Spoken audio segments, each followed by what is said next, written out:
बिस्मिल्लाहिर्रहमानिर्रहीम।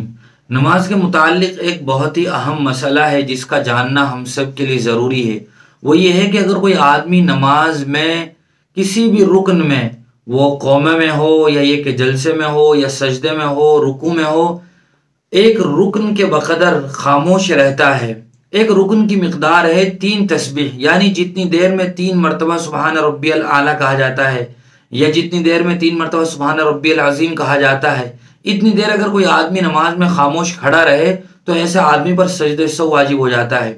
बहुत सी मरतबा ऐसा होता है कि आदमी जलसे में गया, बैठा है, जलसा कहते हैं 2 सजदों के दरमियान जो बैठा जाता है उसको, उसमें वो बैठा रहे, सोच रहा है, ख्वाबो ख्याल में मस्त है और 3 मरतबा तस्बीह कहने से ज़्यादा देर बैठा रहा तो इस आदमी पर सजदे सौ वाजिब हो गया। कायदा अखीरा में सजदे सौ अदा करना ज़रूरी होगा। या ये कि आदमी रुकू से खड़ा हुआ, जिसको कौमा कहा जाता है, खड़ा हुआ है, सोच रहा है, उसे पता ही नहीं कि मुझे सजदे में जाना है और इतनी देर खड़ा रहा जितनी देर में 3 मरतबा तस्बीह कही जा सकती है, तो ऐसे आदमी पर भी सजदे सौ वाजिब हो गया। बहुत सी मरतबा ऐसा होता है कि किसी आदमी ने सूरह फातिहा पढ़ ली, अब उसे याद ही नहीं आ रहा है कि मुझे अगली कौन सी सूरत पढ़नी है,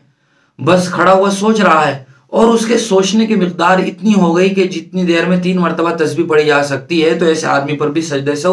वाजिब हो जाएगा। बुनियादी मकसद ये है कि नमाज का कोई भी हिस्सा जिक्र से खाली नहीं होना चाहिए। इसीलिए ये हुक्म है कि जब कोई आदमी रुकू से सजदे में जाए तो ऐसा ना हो कि वो खड़ा खड़ा जाने की तकबीर कह ले, या ये कि जब वो सजदे में बिल्कुल पहुंच जाए उस वक्त तकबीर कहे, नहीं, बल्कि जब वो रुकू से सजदे में जा रहा है तो इस पूरे हिस्से को जाते हुए उसे तकबीर कहनी है,